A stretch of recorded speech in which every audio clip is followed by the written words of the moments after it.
जय माता दी। इस बार स्वरांजलि के नवरात्रि के उत्सव में मैंने माता रानी के तीसरे रूप चंद्र घंटा माँ के रूप की कथा ली है, जो इस प्रकार है।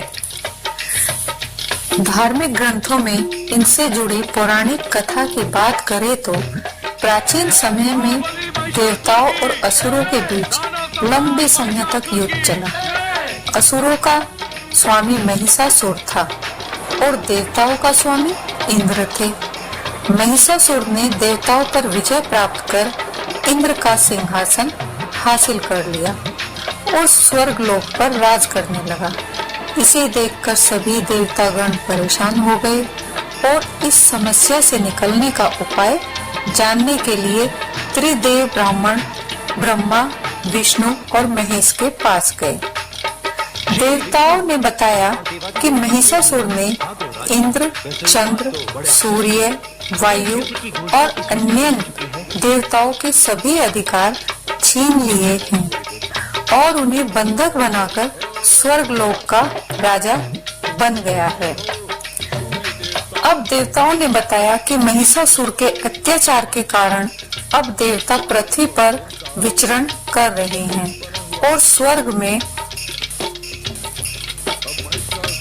उनके लिए कोई जगह नहीं है। ये सुनकर ब्रह्मा, विष्णु और भगवान शंकर को बहुत गुस्सा आया। तीनों देवता के गुस्से की कोई सीमा नहीं थी।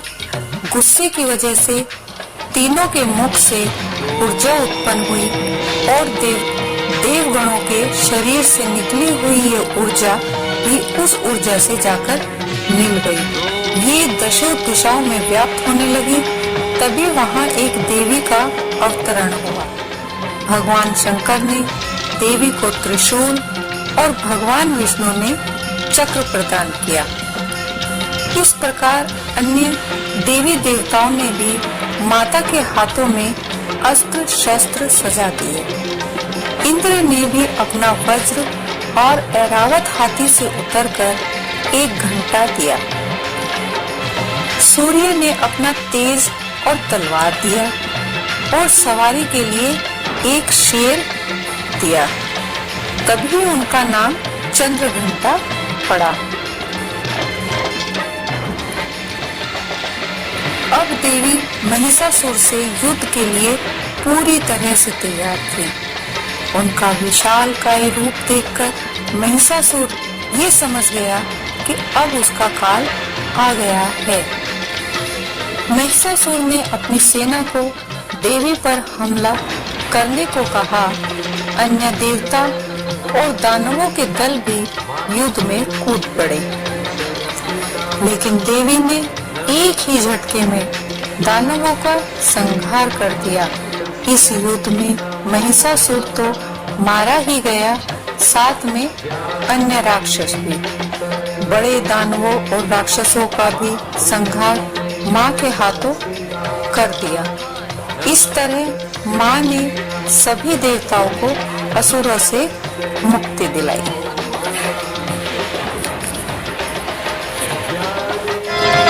तेरा जन्म घृणा से और प्रतिशोध की भावना से हुआ है। तेरा जन्म इस संसार के लिए अशुभ है। तुझे तो समाप्त होना ही चाहिए और मैं तुझे समाप्त करूंगी। सावधान महिषासुर। माँ दुर्गा की तीसरी शक्ति है चंद्रघंटा। नवरात्रि में तीसरे दिन इसी देवी की पूजा आराधना की जाती है। देवी का यह स्वरूप परम शांतिदायक और कल्याणकारी है। इसलिए कहा जाता है कि हमें निरंतर उनके पवित्र विग्रह को ध्यान में रखकर साधना करनी चाहिए। उनका ध्यान हमारे इहलोक और परलोक दोनों के लिए कल्याणकारी और सद्गति देने वाला है।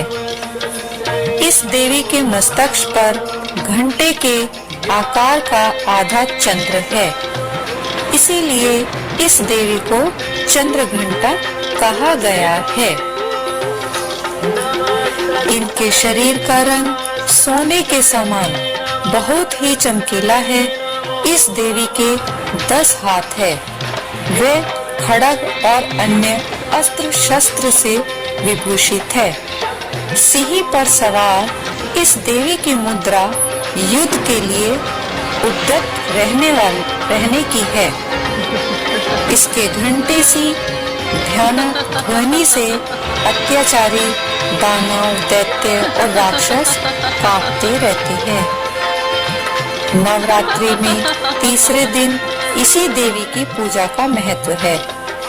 इस देवी की कृपा से साधक को अलौकिक वस्तुओं के दर्शन होते हैं, दिव्य सुगंधियों का अनुभव होता है और कई तरह की ध्वनियां सुनाई देने लगती है। इन क्षणों में साधक को बहुत सावधान रहना चाहिए। इस देवी की आराधना से साधक में वीरता और निर्भयता के साथ ही सौम्यता और विनम्रता का विकास होता है। इसलिए हमें चाहिए कि मन, वचन और कर्म के साथ ही काया को विहित विधि विधान के अनुसार परिशुद्ध पवित्र करके चंद्र घंटा के शरणागत होकर उनकी उपासना आराधना करनी चाहिए। इससे सारे कष्टों से मुक्त होकर सहज ही परम पद के अधिकारी बन सकते हैं। यह देवी कल्याणकारी है। जय माता दी।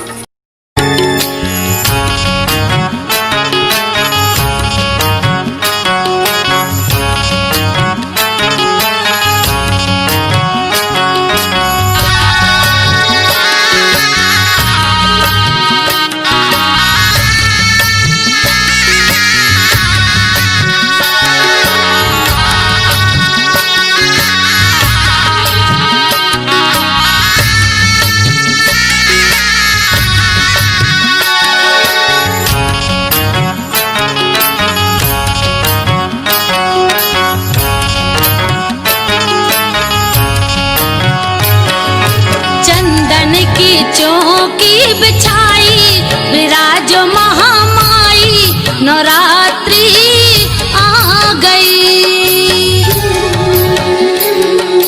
चंदन की चौकी बिछाई विराजो महामाई, नवरात्रि आ गई।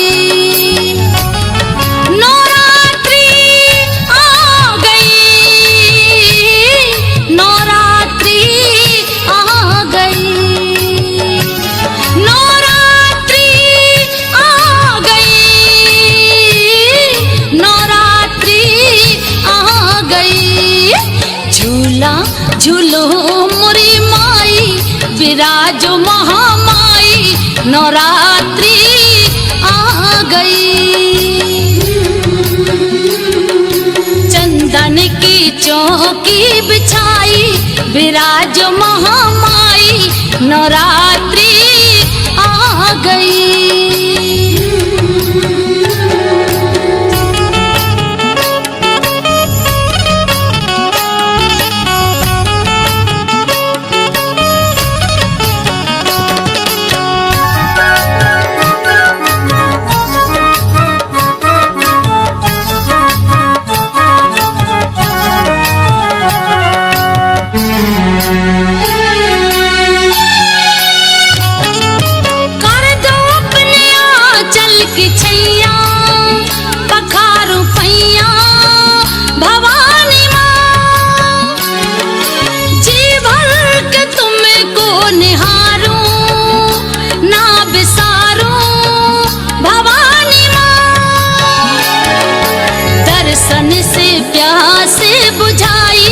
विराजो महामाई, नवरात्रि आ गई।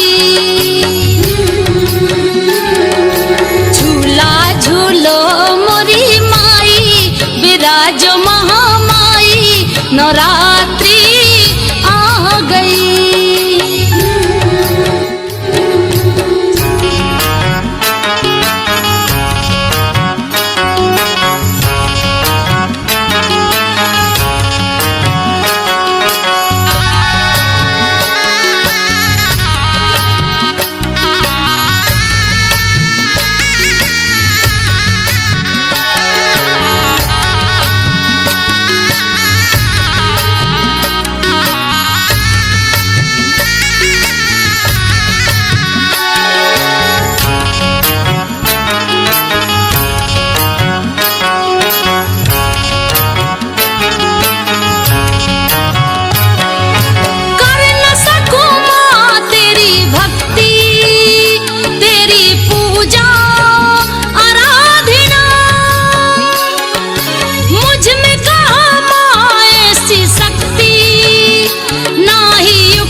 विराजो महामाई नवरात्रि आ गई।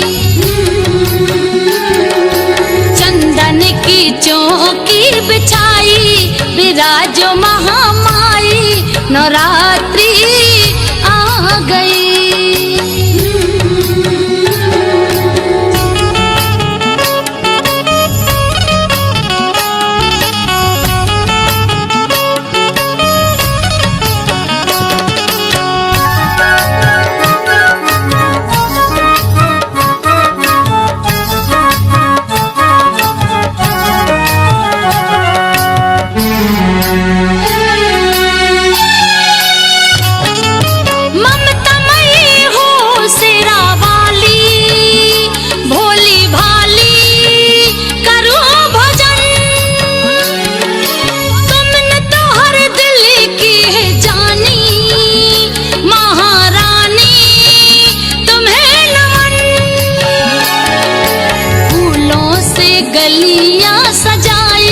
विराजो महामाई नवरात्रि आ गई।